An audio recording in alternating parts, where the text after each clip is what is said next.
I'm no good at taking good advice, and I'm self-careless, so don't tell me twice that lately I've been so stuck in my head that I forget just about everything my therapist said. Maybe I'm self-helpless. Maybe I'm self-helpless. Maybe I'm self-helpless. Maybe we are all self-helpless.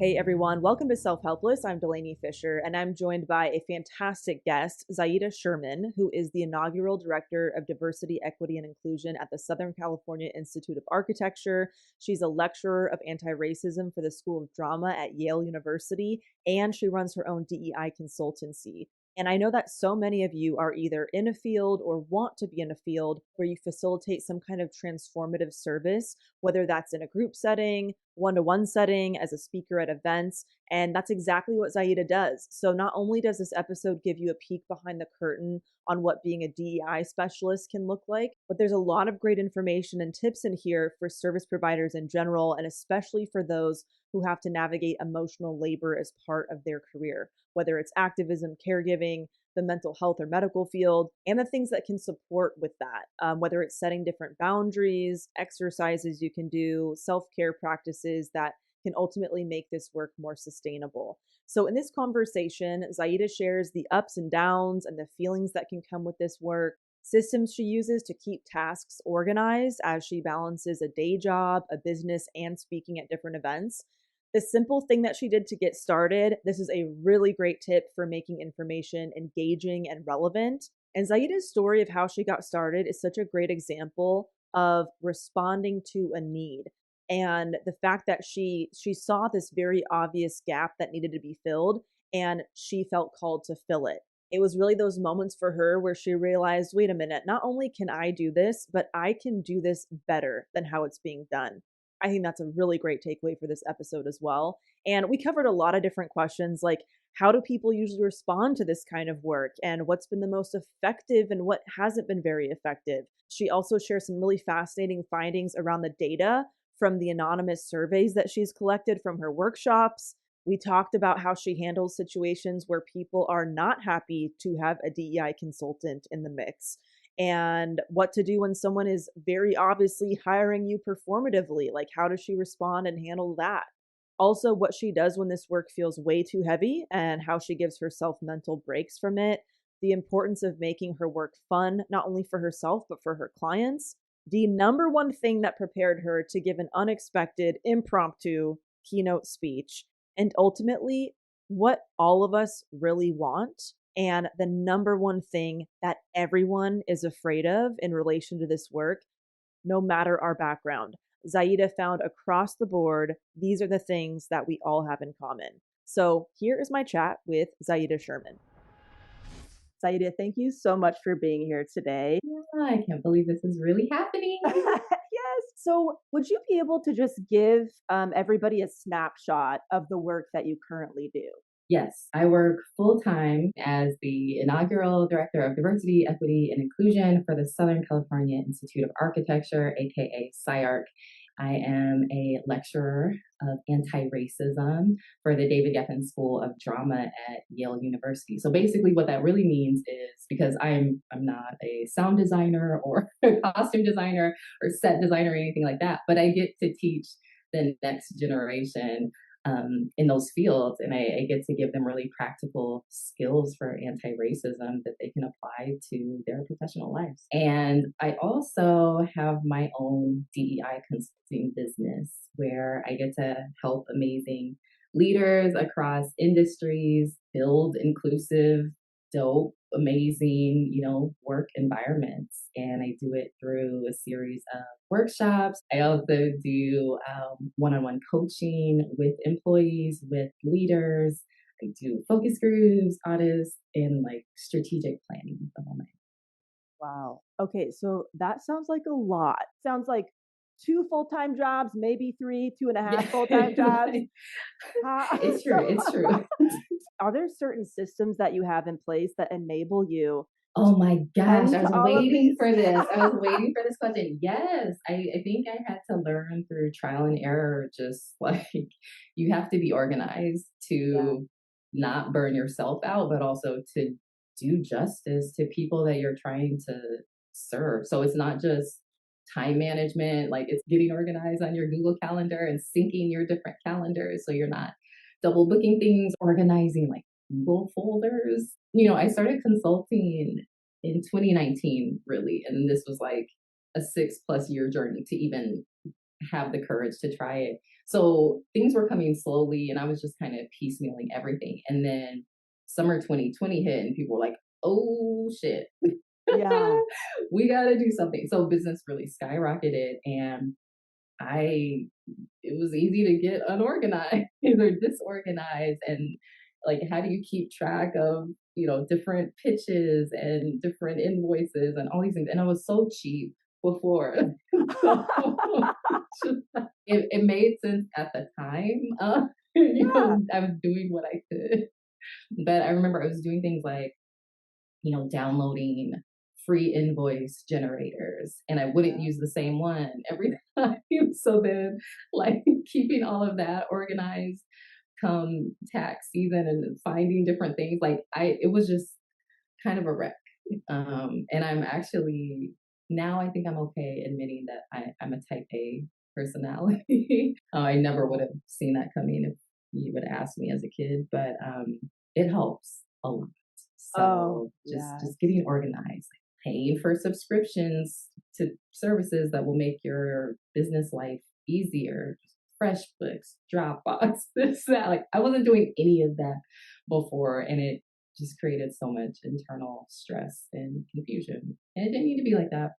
Yes. Oh, I completely resonate with trying to do all the DIY stuff in the beginning. I Yeah, remember trying to like delete stuff out of my Google storage instead of just spending $2 a month on more storage. And like, what am I doing? Where that's does this real. mindset coming from that I can't have a $2 That's extra real. storage that will save me hours of time every week? So I That's definitely real. want to get into because you mentioned like you had this 6 year journey of even having the courage to do something. But before we get into that, how do you approach your businesses or different positions now that you do have better systems in place?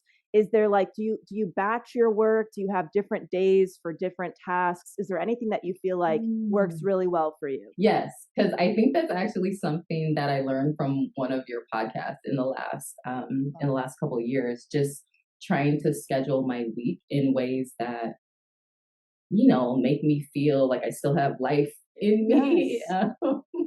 So for me, I work hybrid, and I go to campus just 2 days a week. And there are other days throughout the week where I'm like, yeah, this makes sense for me to reach out to clients or work on pitches or work on proposals. And those tend to be like Tuesdays and Thursdays are good for me. I try to give myself a window of time. And if it happens and something, I'm able to create something amazing, cool. And if not, that's okay, because I know that I'll do it in a couple days. I'll just circle back. Yes. And I, like, in college, I think I got exposed to the Pomodoro method. So just basically like breaking down tasks into 20-minute intervals.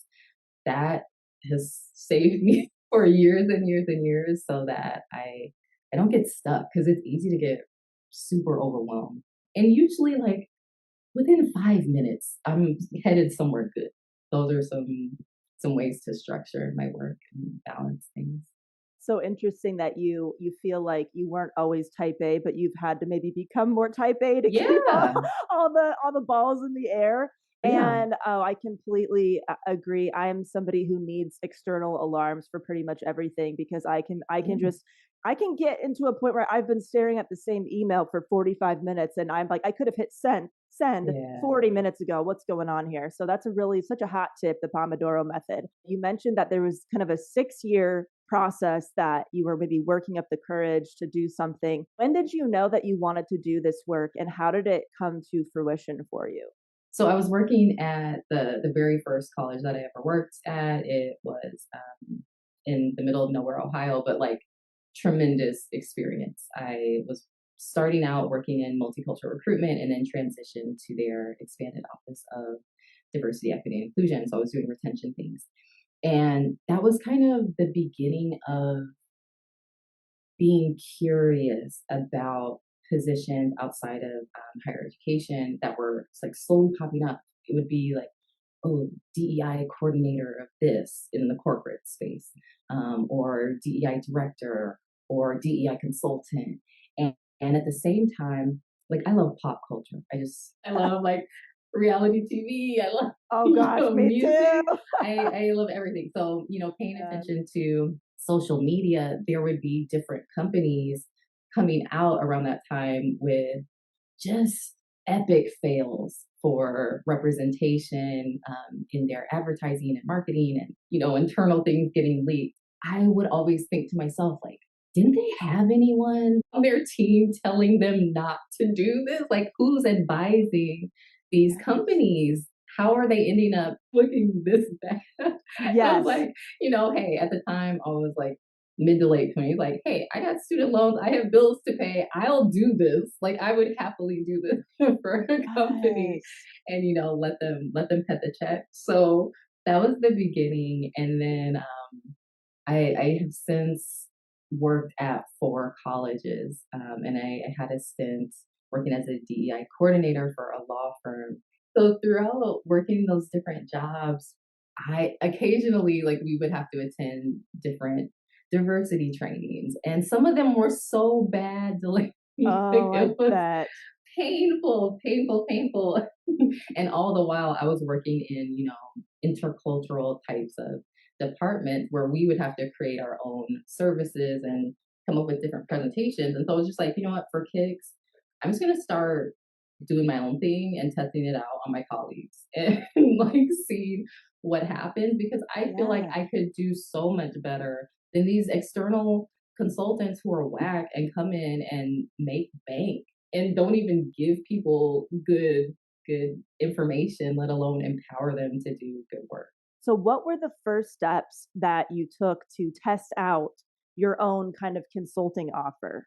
Well, I was so afraid. I think I just kind of got curious, and I knew that I was in enough environments with supportive colleagues who trusted me enough to kind of go on that journey with me. I was just kind of like see things in the news, develop content around it so that things feel, relevant and timely.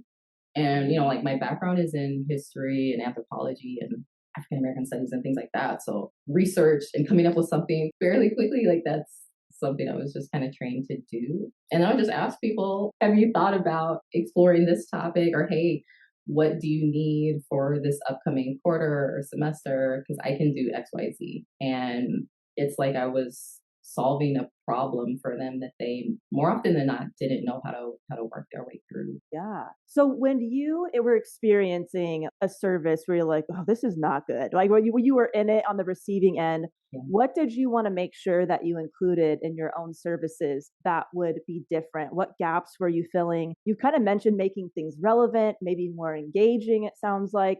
What was really important to you with your stuff? Well, I think for me, yeah, you hit it. Making it engaging, making it feel relevant to their lives. Like, I don't think I realized it at the time. It was just kind of like, something isn't resonating with me, and I wonder if other people feel this way. So I'm just going to try to test this out and see what happens. But now that helped me see that people are looking for deep connection. They want to have their own personal motivations or like inspirations for promoting equity and belonging. They want to have that affirmed, because I think a lot of people feel like, well, one, I know this because I poll my clients anonymously and I poll their employees anonymously all the time. People are afraid to say and do the wrong thing across the board, across backgrounds. Doesn't matter racially, doesn't matter your gender identity. Like, we live in a climate now where people are afraid of getting canceled, like or looking bad to their stakeholders, looking bad on social media, getting negative backlash. So I think just naming these things and like liberating the space in a way that's honest is really big for me. I don't think ignoring, a 10,000 pound elephant in the room is helpful. Like, we need to be Right. real about what we're going through, why this matters, what our goals are, what's standing in our way. And I think making it fun too. Like, sometimes, Yeah. sometimes these trainings, they're like lectures. And that's important for people who maybe have never been exposed to like the oppression of Black and brown people in America, or, oppression of women or trans people and things like that. But it's like people are overwhelmed and this is heavy, and now we're Yeah. depressed. And now we don't even want to move forward because we're in a state of paralysis, and that's not cool. So, like, how can we liven things up a bit? Like, a lot of my methods are, I make people do personal reflections, and it's like we start with the personal and then we build the trust out from there. We share and are vulnerable with each other in like pair shares. We do small groups. We come together as large groups. I put them in like case studies that are informed and well researched by things that happen in their industries. And it's a very like, what would you do moment based on what you learn? Like, what are some steps that you could take? And how do you think through this? Because people learn by practicing. Like, you can talk to them all day, but if you don't put them to a test, like, it doesn't really matter. Right. It totally makes sense that you include this element of fun, Yeah. because if your job is like you want this to make an impact and you want people to take action, we know that like making it engaging and entertaining is such a big component of doing that. But on the other hand, it is heavy shit. Yeah. So how do you balance that, where I'd assume there is a significant level of emotional labor involved in your line of work, but you also like, I know I have to make this fun for it to work. How do you manage that? Because that sounds very challenging internally. It's wild. I haven't I haven't thought about it, like, in that specific way, but you named it very well. So in the last few years, especially, I've had to be very mindful about who I collaborate with and who I co-facilitate with, if at all. There's times where it's just me. There's times where there are large groups and everything is happening over Zoom. So it makes sense logistically and otherwise to have some help. So the dance of the personality match and who I work with is a big deal, because if we're both stepping into a space and we're super serious and we're super heavy and this and that, like, that's what people will receive. So I have 3, 4 people at this point that I can turn to for different, different clients, because everyone's different. Like, everyone's mood and energy is a bit different. But I think the nature of who I collaborate with, kind of organically, like, we crack jokes during sessions, which is like, what? How dare you, but like, we have to have fun with this ourselves, right? Because I think there's something that feels almost dehumanizing to repress that part of ourselves, even when we're just interacting with people. So yeah, but it's tough. It's not always clean. Yeah. So interesting that you pull people anonymously in your work as well. Yeah, Has there been any surprising findings throughout the time that you've been doing this? You mentioned a lot of people are afraid to speak up. yeah. Any other patterns that you've noticed, and what do you usually tell people in those situations? In terms of themes, yeah, the fear, that's top of the list. It's top of the list. Everybody's afraid. And I get that, because the climate we're living in politically, socially, like, the stakes are high. And there's so many injustices, so many groups that are just being targeted and penalized. And there's different terminologies to learn all the time too. So people stress out about that. There's a poll that I typically do when I'm talking to people about how to have uncomfortable conversations about like race or class in your work environment. And microaggressions is a segment of that. And I ask them, again, everything is anonymous because people are so honest when they're anonymous and there's no consequences. I bet. So I love that as a tool. Yeah. So I asked them, have they ever directly or indirectly experienced a microaggression? Almost 100% of people say yes. And then, but the other question that is more telling is, the juiciest one is, have you ever microaggressed someone? And it's interesting because most of the time, and I would say like 90% of the time, people are very honest. Like there's a critical reflection internally happening. And people say, yeah, that they have. And again, this is across backgrounds because I serve everybody. But there's usually this tiny percent. Sometimes there's a tiny percentage who's like, no, I've never microaggressed anyone. The dynamic of the group ends up being such that someone will very respectfully and very thoughtfully kind of push back against that. Like, yeah, because I'll ask people like, okay, so we see the results real time. What are you thinking about this? How do you feel? How does this resonate with you? And someone will always say, yeah, I don't really believe that someone has never microaggressed anyone else.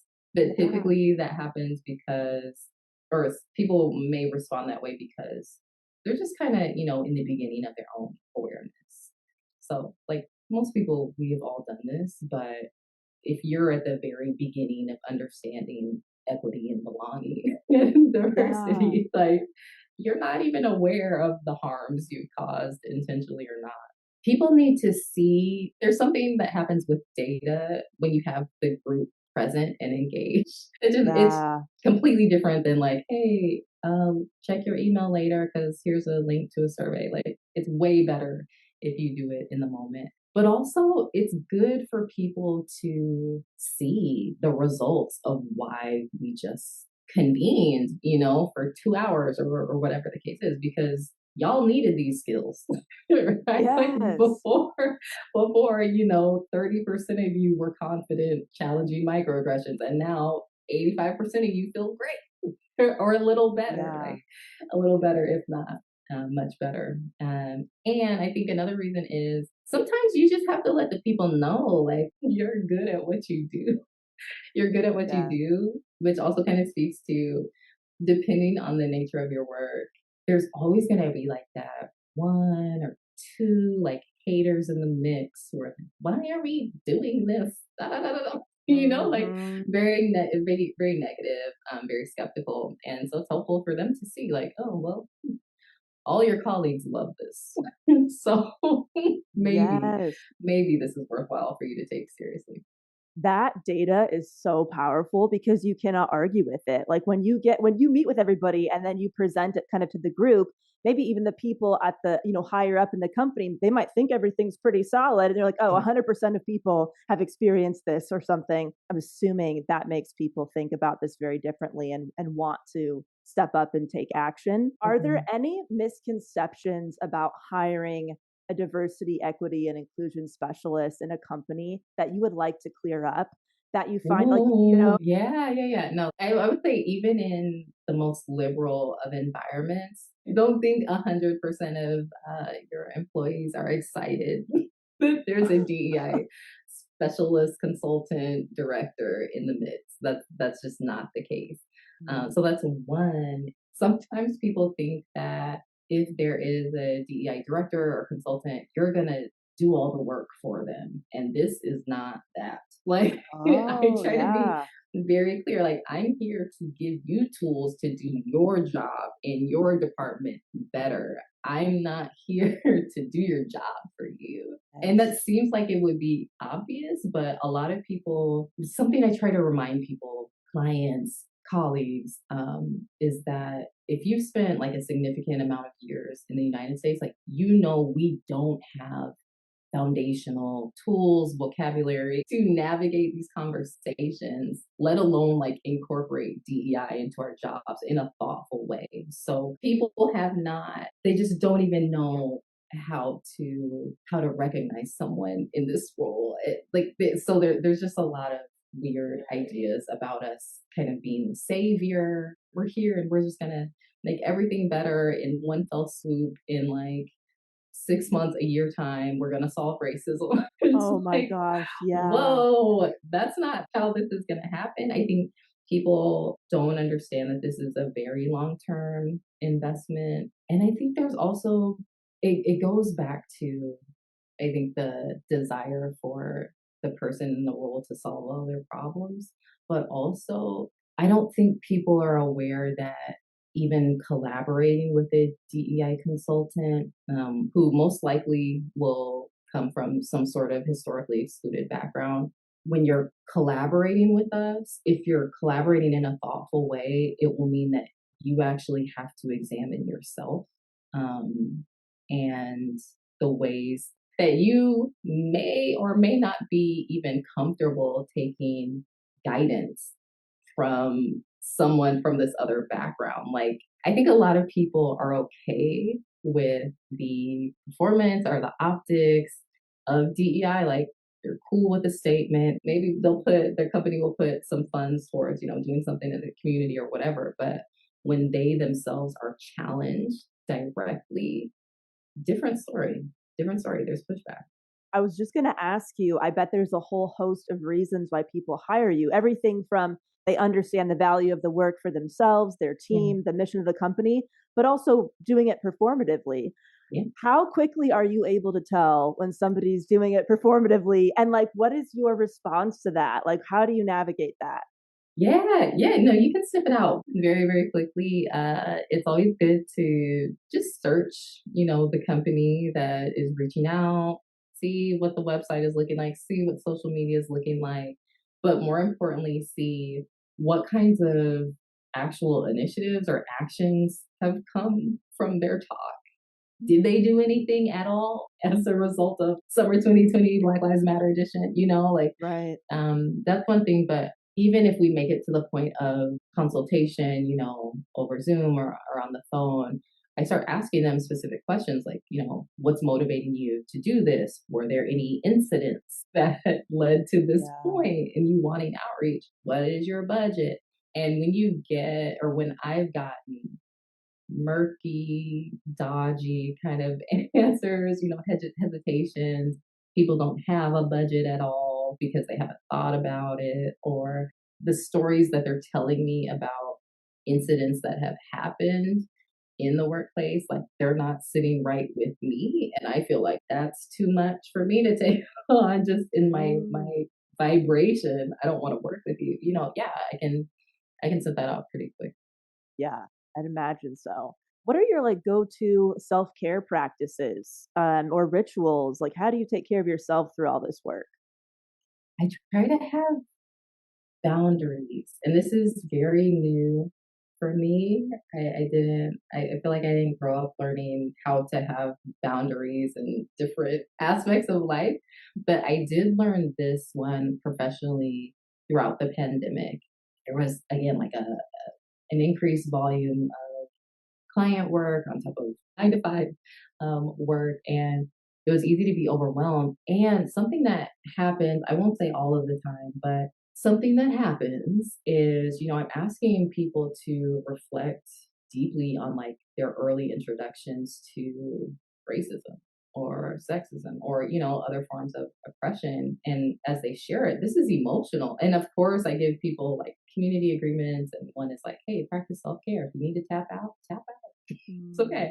Yeah. People cry sometimes. And so even just holding the space and guiding people through the workshops, it takes a toll on me emotionally. So I learned I need to take walks as much as possible. I try to take a walk just around my neighborhood every day, and that helps just kind of like clear me up, cleanse all of that out because it's heavy. I also like affirmations. Some of them are prosperity is drawn to me. I release all blocks to attracting money. Things like that. Just talking to myself in a kind way is self-care. I don't consume heavy news outside of business hours. So sometimes people think that because I work in a DEI space, like I'm just reading everything and like I've seen every documentary and I'm consuming all the media in the world possible. If I did that, I would like self-destruct and I would have no positive light to share with anyone. So like my family knows, my close friend knows, like don't send me trauma kind of news content. It's not good for me. I will pay attention during business hours, but once we're wrapped there, I'm not doing it. That makes so much sense. You would never have a break from any of it. What is your perspective on the kind of the manifesting messages that are out there, especially in areas of entrepreneurship and things like that. Do you ever feel like some of the mainstream like quotes and affirmations and stuff like that could use a DEI makeover in a way? Like, you know Oh, what I mean? I feel like a lot of affirmations need some like little disclaimers, little asterisks, like, hey, maybe more challenging if X, Y, and Z is happening in your life. I was thinking about this last night because think about like different aspects of our identity that like we have to go through structural barriers because of our gender, because of our race, because of our sexual orientation, this and that. Like some of the affirmations, they sound good, but but you know, like we all can't do that, or we're all not at a place where our environments are, you know, such that these can be considerations. You know, let's work towards that. That's wonderful. But in the meantime, I need an affirmation for like how am I going to get these bills paid? You know. Right. Yeah. Is there like a certain memory or story or moment that you realize, wow, my work is really making an impact, whether it's something somebody said to you or an outcome you were thrilled with? Yeah, I historically have not been great at accepting compliments. And so something to kind of counteract that I've tried to do is keep track of positive feedback that I hear so that in moments where I'm like, oh, I don't think I'm doing enough, or like, oh, you know, that one tiny aspect of the workshop wasn't perfect because I'm a recovering perfectionist. In moments where I'm down, I can be like, actually, people kind of love me, love my work. So, but I got an email from a faculty member that I did not expect just whatsoever. And this was after I had led some workshop for the faculty about it was about recovering from missteps, like what to do in moments of conflict with your colleagues, because faculty sometimes have colleagues and they say and do the wrong things in moments of Sure. conflict. Yeah. So it was interesting because sometimes I feel like I'm in a role of kind of wellness coach as well, and like coaching people through, hey, this is how to create a climate that's just healthy, and people feel respected and affirmed. Yeah. But so I'm like coaching them through that. And it was only maybe 25 minutes that I had with them, not a long time at all. But this older white male, you know, like straight architect who's been at the school forever sent me this email, and I won't read it here, but the paraphrase is just like I was present at your workshop the other day, and I had a couple thoughts that I just wanted to share. You know, the first is I'm so glad you're here. I love that you're a part of like this work family, and I hope that you continue to stay for a while and continue to teach us these amazing things. Yeah. You handled a really tough subject with levity and grace. And this dude emailed me of Wow. all people. Wow. And then like the part two was I hope we can figure out how to make you even more accessible to our community because they need it. So I hold on to things like that. Also, I think like looking at post workshop surveys and people's comments, that's helpful. You know, hearing from whoever is the primary contact between me and that client, that company, just hearing their feedback, that's always positive. Like, Absolutely. I am making a difference. Oh, Okay. definitely. Let's say that, there's several people tuning in right now who really want to get into this line of work. Yeah. What do you think they should do, or what do you think they should know before moving forward, or any first steps? I would say informational interviews are really good. People typically are open to helping others. Specifically in this line of work, like it doesn't attract, you know, people who want to hoard information and like Right. super competitive. It's not like that. So I'd say like reach out on LinkedIn, or if there's someone who's interesting to you or who you admire, follow them on social media, send them a DM, see what happens, and just talk to them about what a day or a week or 6 months in the life of a DEI consultant or a director is truly like, the good, the bad, the ugly. Ask if there are any professional experiences that are advantageous for being in spaces, as well as start thinking about what your threshold is for this line of work. Like, again, at its core, it's anti-oppression work. Everyone should not and cannot do this. It is not built for this, and that's totally fine. But start thinking about what ways you might set yourself up for success. So again, I think like those boundaries are important, thinking about who you ideally would want to work with. So most likely, if you're interested in this profession, in this field, you know that we are living through some super surreal times. It's like the era of book bans and don't say gay bills and affirmative action, like the use of race and consideration for admissions in colleges and universities just got banned today, 2 hours ago, right? Wow. So this work, you can't be a punk. Like you have to be in it. And I think you also have to be flexible. And there's a lot of mental gymnastics, emotional gymnastics, creative, linguistic gymnastics, because the work will require that you translate why this matters to people of all backgrounds with all levels of investment in it. Like, I feel like my work is one of translation all the time. So, like, I have to be able to talk about why DEI matters to the person at the bus stop, to the CEO, to the board member, to the faculty, to the incoming student, to their family, all of that. So start thinking about that and be nimble. Be open to finding loopholes. Be open to always researching what your peers or peers you admire are doing, and make sure that you stay connected to people who will keep you lifted along the way. Beautiful advice. Has there ever been a time in your career where you felt like quitting, like I just can't do this shit another day? Yes. And what happens in those moments for you and what kind of follows? Yes. So overall, I pride myself in being like a very determined person, a very tenacious person. I feel like I've been through traumas that nobody should go through. I've had a full life, good, bad, ugly, right? Also, I'm an Aries. Me too! Yes! So, we're the leaders, we're the trailblazers, we'll light a fire under your ass, all of that. So that's in me.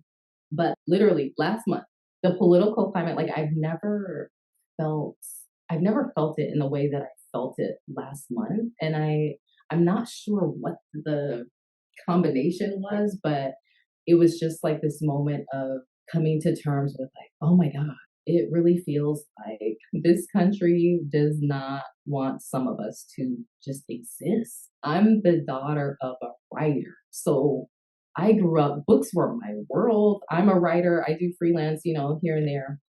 That's just a part of my world. So people, like kids, are coming up where they're not going to have access to reading. I was connected to different board members and in different conversations. And they were saying like all schools aren't even teaching the Holocaust anymore. So I was just like, oh what is this? The end of time. There was a Black female Olympian who died giving childbirth. And, like, I want to be a mom sometime, not right now, but in the future. And like, it's just like, this is too much. I feel like I don't know what to do with it. So it was a heavy moment. And I think I just kind of allowed myself to feel my feelings and like not force my way to problem solve out of it. And then that kind of freed me up to be like, okay, this is how I feel. And here's what I think I can do. And I'm going to do it as long as I can do it. And if not, here are some other options that I might explore. If it came to a point where in, I don't know, 5 years, 10 years, 20 years, whatever, we can't even talk about DEI. How would I respond? What would I want to do? How could I get to that point so I feel like I did as much good as I humanly could? Yeah. And then it gave me a weird kind of peace. What are some of the things that you come up with for yourself to give yourself that mental out? Like, okay, if I ever want to get out of here, I would maybe do this instead. What's on that list? It's wild. So I was jokingly telling, people in my circle, like, hey, if everything just goes left and I can't do this anymore, I just might be in Asia teaching English, like, or wherever in the world that needs Yeah. me to be a teacher. Because in my foundation, like I'm a PhD dropout. That's a whole nother backstory and things like that. But I believe in education. I believe in teaching. So that's still fundamentally a part of me. I have learned through consulting I'm a pretty damn good coach. So I Yeah. think coaching leaders in different organizations, not just education, although that is like what I know the best, coaching them through uncomfortable conversations seems to be something that comes pretty naturally to me. It's definitely something I do a lot of at my current school. So figuring that out, maybe teaching writing in different forms. In a way, it's kind of liberating. It's terrifying, but like also liberating to just be like, hey, what else would I want to do? And like what else could I have peace in doing? You know? Right. I think that's part of it. I was joking with one of my colleagues that every now and then in the news you'll always see this like elderly black woman who's like 95 or 82 or something who like just got her degree in something super random. And I was like, I bet you that's gonna be me. And I think I'm gonna do it in psychology because I think mental health and wellness is everything. And I think doing that through a cultural lens would be incredible for me. So I Mm. wouldn't rule that out. Yeah. Do you find that giving yourself those outs makes it more comfortable to kind of stay where you're at or to kind of keep going? Just giving yourself that permission of the what ifs. Yeah, yeah. And this I'm sure ties to like different aspects of identity too. Like sometimes we aren't allowed to give ourselves permission to wonder or whatever. We're just in survival mode. And I think that's been a mode that I have been in my whole life and definitely my professional life. What did you want to be as a kid? Do you remember like your first thought of, oh, that's what I want to be when I grow up? I was all over the place. I wanted to be, I wanted to be a lawyer. I wanted to be an astronaut. I wanted to be an ice cream tester to test the roller coasters at amusement park. It was just all over the place. I wanted to be a lawyer because at one point my mom wanted to be a lawyer. I Okay. wanted to be an astronaut because my parents bought me a telescope when I was like, turned out that growing up in Seattle, super liberal, very hippie, I was in social justice spaces as a kid. And I think the idea of injustice or oppression as kind of glorified bullying, I didn't understand why some people with what seemed to be like more power or more protections would just flex on people with less power. Like that's whack. I don't like this. And I want to fight bullies. That's what this work is about. I would also say like on a deeper, more personal level.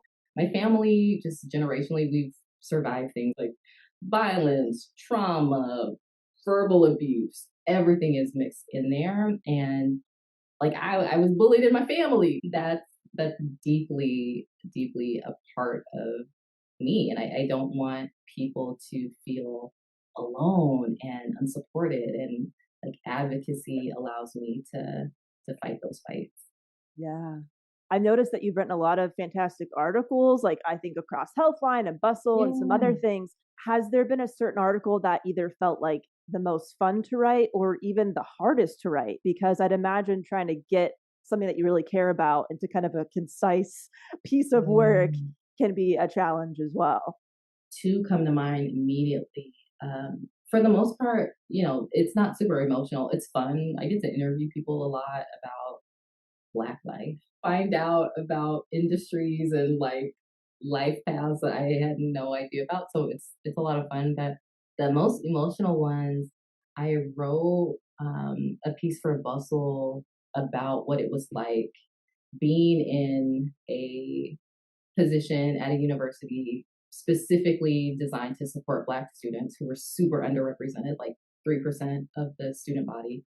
I took them to see Black Panther. And it was so fun. But writing it, I remember crying because like so many of the students' personal stories that they shared with me in my time getting to know them were along the lines of like just extreme measures of not feeling like they belong, feeling out of place, feeling like who they were, their culture was just shit on by classmates, by teachers, by people that they were so desperately hoping to connect to. And it was just like this overwhelming sadness that I could relate to, but also broke my heart in the moment because these were and still are amazing students, like the brightest lights. And so to feel it, I think on a deep level of empathy and connection, just like gut wrenching, right through all of that. And that was the first time I ever kind of felt that emotional. And I also felt like, I have to really do this story justice too, because sharing the experience of just seeing the blackest movie ever, it was so fun, right? So I had to tie all the elements together and do them right and do them proud. The other one that was tough was I wrote an article for Healthline, and it was about the platforms, the publications. They always switch up the titles. I don't know if people know this behind the scenes. So like I know what it was called originally, but like I think it was published as "This is what it's like to navigate healthcare while you're Black," something like that. Okay. And so I was interviewing different people, and they're sharing their experiences. One of whom super close to me, and they were sharing their experience as a Black woman being pregnant, and they were sharing that their doctor was not believing them when they said like, "Hey, this baby is coming." She was turned away like a couple times, and she, as a healthcare professional, like really had to fight for herself and all of these things. And she was sharing that what was in the back of her mind was someone she had known was also turned away, and the baby didn't survive. And this was at a part where like I'm exploring my options in terms of fertility, in terms of being a mother, in terms of what is a doula, what is this, da, da, da, da. So it was just like hitting on a different level. Like I want to tell these stories and empower other people and teach other people how to support folks. Like, but this shit's personal. I'm a part of this too. This impacts me in very direct ways. So it was tough. What happened to her? The one that was in the article, if you're able to share. Yeah, she was able to. Oh, and the twist was her doctor was a Black male doctor, and he wasn't believing her. But she was working with a midwife who did.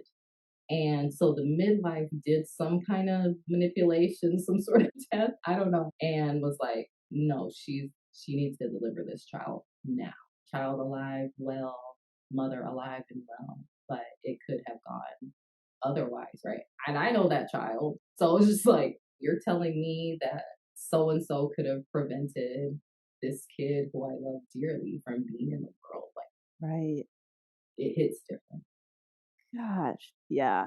You've been so open about some of the hardest parts of your job. What are like some of the most fun parts, exciting parts for you in your work? So yesterday, the school that I work in, I wanted to do something. I wanted to do like a DEI summer series. It's the summertime. People are kind of in vacation mode, but a lot of people are also planning. And so I didn't want to lose momentum. And I didn't pitch it. I told them that, hey, I'm going to be offering like these different sessions on these different dates throughout the summer. And there's going to be select readings from this book and this book. So fast forward to, like 50 people sign up and they just start calling it book club. They're like, oh, so is there going to be a book club? And yesterday was the first day of that. So it was very cute. We had snacks. We Love shared a it. lot of personal stories that were centered around the readings, which were all about like how to work with anyone, even difficult people.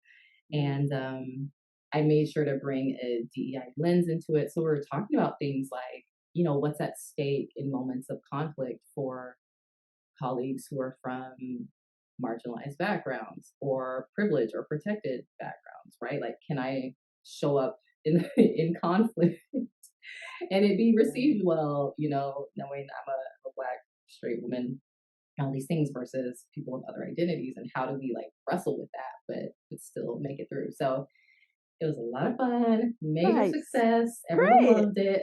I think a lot of the gatherings are fun, that are cultural, they're open to everyone, but centered on certain communities. I'm super into food, that being a mode of connection for people. So we have different gatherings for affinity groups, and it's always fun. And there's music.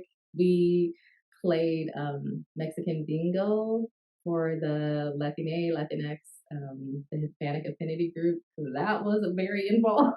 It was fun. Yeah, no, there's a lot of fun moments. That sounds like and a great time. I work with amazing people. So I think like people who want to collaborate around DEI are already very open-minded, and they tend to be empathetic, willing to learn new things. That kind of crowd, it can't be negative.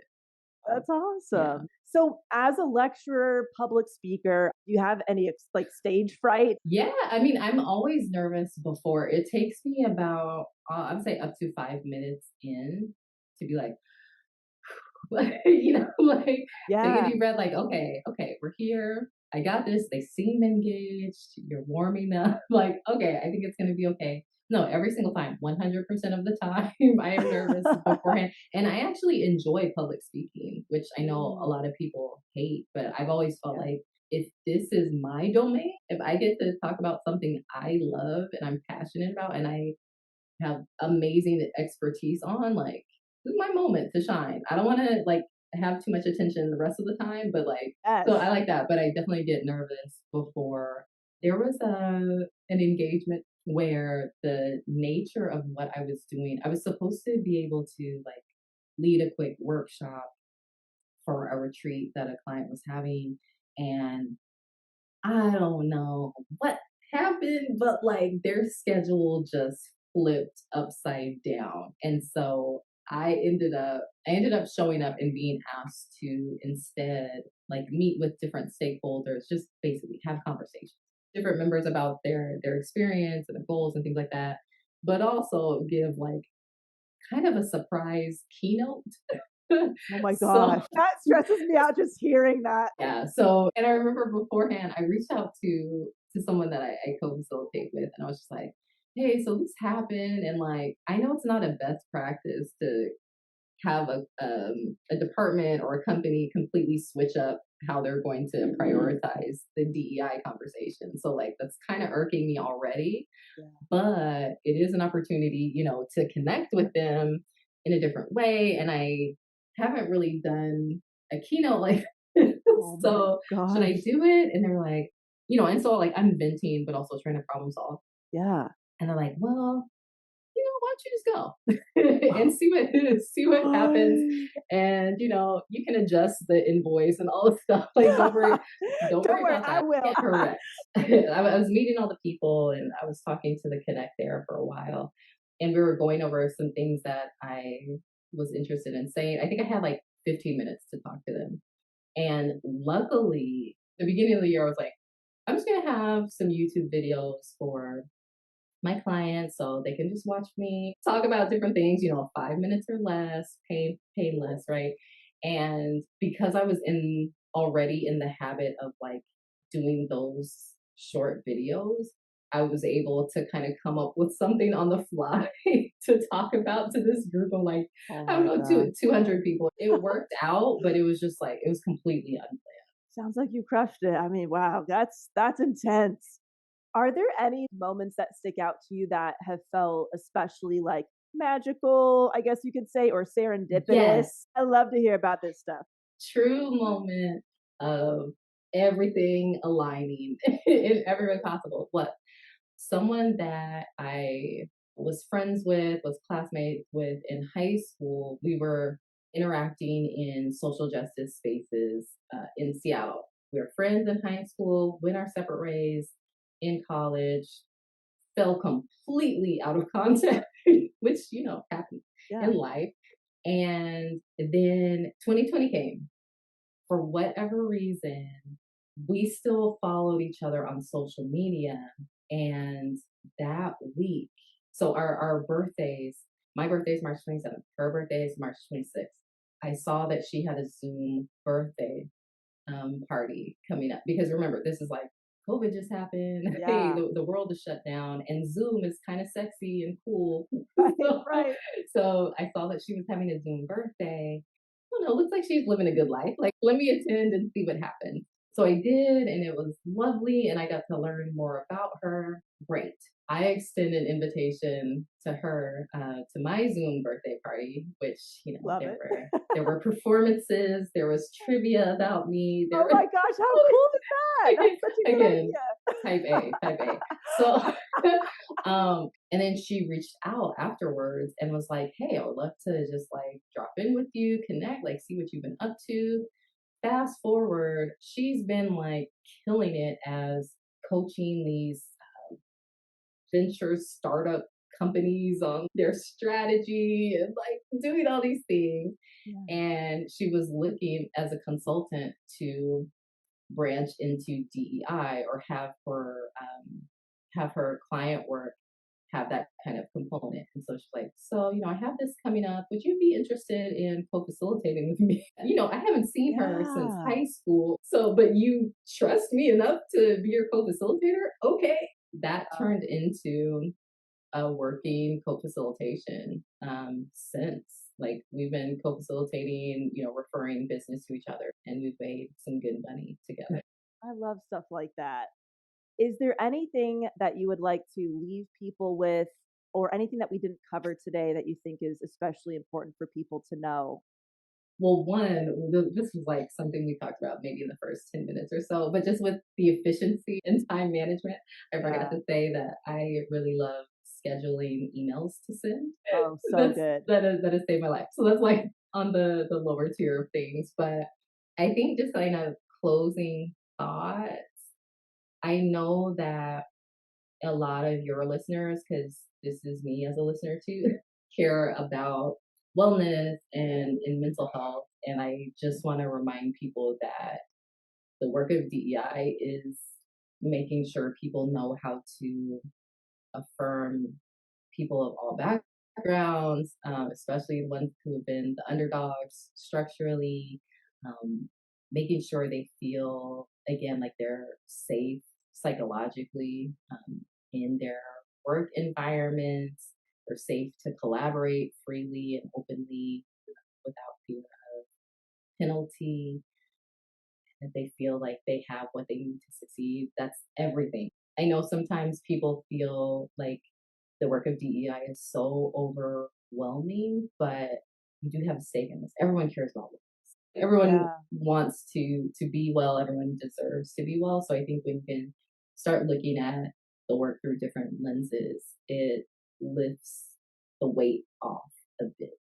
And there is a statistic that currently 50% of employees want their companies to do more by way of DEI. So I think just taking whatever small step you can is better than doing nothing.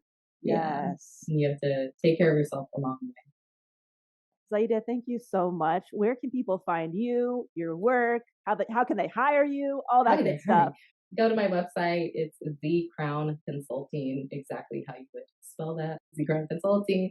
And if you want to follow me on Instagram, I'm at SweetieZZ. Yeah, reach out. I would love to collaborate. Check out my content at The Crown Consulting on YouTube as well. Fantastic. Thank you so much. Thank you. This was so fun. Thank you to Zahida for being on the podcast and opening up about all of this. Go hire her, have your company hire her. And just wrapping up with a quick shout out and Apple Podcast review of the episode. So I recently went to my friend M, who is the guest co-host of Self-Helpless with me right now and the co-host of the podcast, and That's Why We Drink. And I went to see Em and Christine live, and it was such a phenomenal show. I highly, highly recommend checking them out live. They just wrapped up their current tour, but they'll be going on their next tour relatively soon, or at least tickets will be open for purchase soon. And it's just you'll learn a lot, you'll laugh a lot, and just see some seriously wild footage. It's just a really great time. Cam and I had so much fun. Also, Em's going to be coming back for another guest hosted episode soon, now that they're done with touring for a bit. So stay tuned for that upcoming episode as well. And you can check them out on social media or their website for tickets. Again, it's And That's Why We Drink. All right, the Apple Podcast review of the episode. This is from Cries with a little asterisk, and it says, "Love ya. I hear ya every week at work, driving home, or when I attempt to work out. Thank you for making me laugh every time and for being you. Sending you love and a virtual hug from Dallas, Texas, especially in times like today. Stay safe, healthy, and funny." Thank you so much for leaving this review. It means so much. I am sending you love and a virtual hug from Los Angeles, baby. I hope you are having a great day. If you want to leave a review that I read on the next episode, you can do that on your Apple Podcast app. Click some buttons, you leave a little note, and I will say hi to you on the next episode. All right, everybody, I will talk to you soon. Thank you for tuning in to Self-Helpless. You can find our brand new merch, Patreon community, and other fun goodies at selfhelplesspodcast.com. We'd be thrilled if you left an Apple Podcast review, shared this episode with a friend, or post about it on Instagram and tag us at Self-Helpless Podcast so we could repost you and say hi. As an independently produced show, we sincerely appreciate your support. Thanks, everybody.